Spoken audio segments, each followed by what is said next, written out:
13 वर्षीय आरुषि तलवार और 56 वर्षीय हेमराज की हत्या का मामला 2 वर्षों तक अनसुलझा रहा। एक मामला जिसने पूरे भारत में डर का माहौल पैदा कर दिया। कुछ महीनों तक सभी समाचार चैनल इस मामले के बारे में बात कर रहे थे। भारत में ऐसा कोई नहीं है जिसने आरुषि तलवार हत्या मामले का नाम नहीं सुना हो। AGL कॉल इस मामले की नवीनतम जांच दल का नेतृत्व कर रहे थे ने बैठक में उपस्थित अन्य अधिकारियों के साथ जांच के नतीजे साझा किए। उनकी जांच के अनुसार हत्यारा और कोई नहीं बल्कि आरुषि के पिता राजेश तलवार थे। उनके अनुसार 15 मई 2008 की रात को राजेश ने अपनी बेटी और घर के नौकर हेमराज को आरुषि के कमरे में आपत्तिजनक स्थिति में देखा, जिसके बाद राजेश बहुत गुस्सा हो गया। उसने लिविंग रूम में पड़े अपने गोल्फ सेट से एक गोल्फ क्लब निकाला और आरुषि के कमरे में जाकर हेमराज के सिर पर जोर से मारने लगा। इस मुठभेड़ में गोल्फ क्लब गलती से आरुषि के सिर पर लग गया। इसी बीच उसकी पत्नी नूपुर, जो बगल के कमरे में सो रही थी, आरुषि के कमरे में आई और देखा कि हेमराज की लाश बिस्तर के एक तरफ पड़ी थी और राजेश सर्जिकल ब्लेड से आरुषि का गला काट रहा था। यह देखकर नूपुर को झटका लगा, लेकिन जब राजेश ने उसे सब कुछ बताया तो नूपुर ने भी उसका साथ देना शुरू कर दिया। उसके बाद दोनों ने अपराध स्थल को छुपाना शुरू कर दिया। सभी उंगलियों के निशान मिटाने के बाद सर्जिकल ब्लेड को नष्ट कर दिया गया। जांच अधिकारी के अनुसार राजेश फिर बैठ गया और व्हिस्की पी। फिर अगले सुबह नूपुर ने बाहर का सबसे बाहरी दरवाजा अंदर से बंद किया और अपनी नौकरानी भारतीय के सामने वह ऐसा अभिनय कर रही थी कि हेमराज ने आरुषि को मार दिया और भाग गया। AGL कॉल के अनुसार दोनों ने बहुत कुछ प्लान किया था, लेकिन उन्होंने यह अनुमान नहीं लगाया था कि पुलिस हेमराज की लाश पाएगी, जिसे राजेश ने छत पर कूलर की ग्रिल के नीचे छिपा दिया था। AGL कॉल के अनुसार राजेश एक निर्दयी हत्यारा था और वह इस मामले में उसके खिलाफ आरोप पत्र दायर करना चाहता था, लेकिन वहाँ मौजूद CBI सदस्यों और अरुण कुमार ने उसे आरोप पत्र दाखिल करने से रोक दिया। CBI के सदस्यों ने उसे रोकने का कारण सबूतों की कमी बताया, क्योंकि राजेश और नूपुर तलवार के लाए डिटेक्टर और नार्को टेस्ट में ऐसा कुछ भी हाथ नहीं लगा जिससे उन पर शक किया जाता। न ही गोल्फ क्लब पर खून के धब्बे थे, न ही किसी संदिग्ध चीज पर उन दोनों के उंगलियों के निशान थे। लेकिन अरुण कुमार की AGL कॉल को रोकने का कारण कुछ और था। उनके अनुसार हत्यारा कोई और था। अरुण कुमार वह अधिकारी थे जो इस मामले की जांच AGL कॉल से पहले कर रहे थे। अरुण कुमार को यह मामला 2008 के 31 तारीख को सौंपा गया था ताकि CBI पुलिस की थ्योरी की पुष्टि कर सके। जब अरुण कुमार को यह केस मिला तो पुलिस ने पहले ही राजेश चावला को गिरफ्तार कर लिया था, क्योंकि उनके अनुसार वही हत्यारे थे। पुलिस का सिद्धांत भी AGL कॉल से मिलता जुलता था।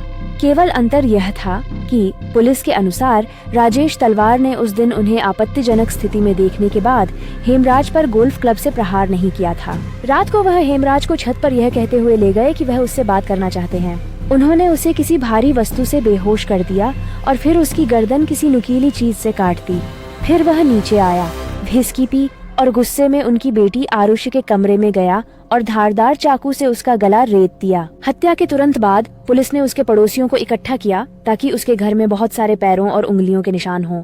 पुलिस के सिद्धांत की पुष्टि करने के लिए अरुण कुमार ने पहले नुपुर और माजिद पर लाई डिटेक्टर और नार्को टेस्ट करवाए, जो यह सिद्ध नहीं करते थे कि वे हत्यारे हैं।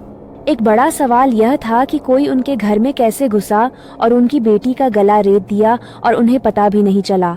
राजेश और नुपुर ने कहा कि उनके कमरे में ऐसी खराब हालत में था और बहुत शोर कर रहा था, इसलिए वे कमरे के बाहर कुछ भी नहीं सुन पाए। इसके बाद उनके कमरे में एक साउंड टेस्ट किया गया, जिसमें पता चला कि खराब एसी की वजह से उनके कमरे में कोई आवाज नहीं थी। फिर अरुण कुमार ने दोबारा जांच की और हेमराज के कमरे की तस्वीरें देखी, जिसमें गड्ढे पर 3 दबाव बिंदु दिखाई दिए। उनकी टीम ने फिर कृष्णा, राजकुमार और शंभू मंडल को हिरासत में लिया और उन पर मनोवैज्ञानिक और नार्को परीक्षण किए, क्योंकि कृष्णा, जो राजेश तलवार के क्लिनिक में काम करता था, वही था जिसने पुलिस को हेमराज और आरुषि के रिश्ते और राजेश के विवाहेतर संबंध के बारे में बताया।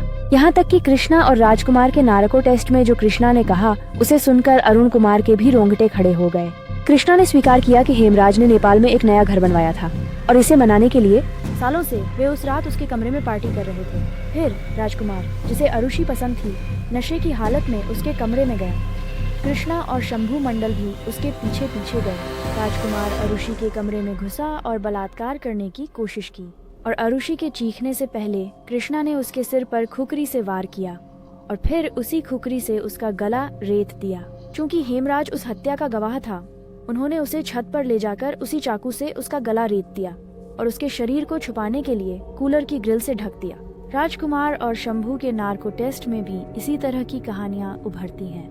उनकी टीम ने कृष्णा के घर की भी तलाशी ली, जहां उन्हें तकिए के कवर और खोल मिले। उसकी टीम ने राजेश तलवार को रिहा कर दिया और कृष्णा, राजकुमार और शंभू को गिरफ्तार कर लिया। लेकिन इस सिद्धांत के साथ भी कुछ समस्याएं थीं। पहले के नार्को परीक्षण अदालत में स्वीकार्य नहीं थे, इसलिए कृष्णा और राजकुमार की स्वीकारोक्तियों को ठोस सबूत नहीं माना जा सकता था। दूसरी बात, कृष्णा के परिवार ने कहा कि हत्या के समय वह अपने कमरे में था।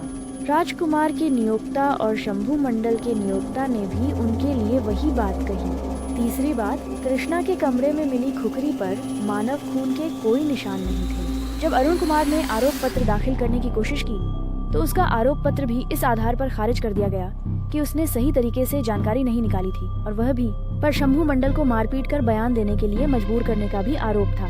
चूंकि सीबीआई सदस्यों के पास दोनों टीमों की जांच और सिद्धांतों को साबित करने के लिए कोई ठोस सबूत नहीं था, सामान्य सहमति से उस सीबीआई बैठक में आरोप पत्र के बजाय क्लोजर रिपोर्ट दायर करने का निर्णय लिया गया। 9 फरवरी 2011 को मजिस्ट्रेट प्रीति सिन्हा ने सीबीआई की क्लोजर रिपोर्ट को चार्जशीट में बदल दिया और राजेश और नुपुर को फिर से समन किया गया। राजेश अनुपुर ने इस फैसले के खिलाफ इलाहाबाद उच्च न्यायालय और सर्वोच्च न्यायालय में याचिका दायर की, जो दोनों अदालतों में खारिज हो गई।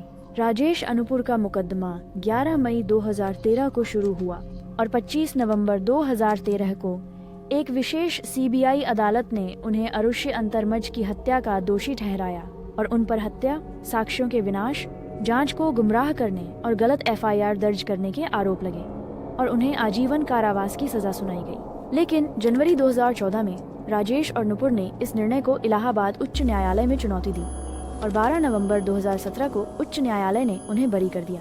सब आरोपों से बरी कर दिया क्योंकि सबूत की कमी थी। यह एक ऐसा मामला बन गया जिसे कोई सुलझा नहीं सका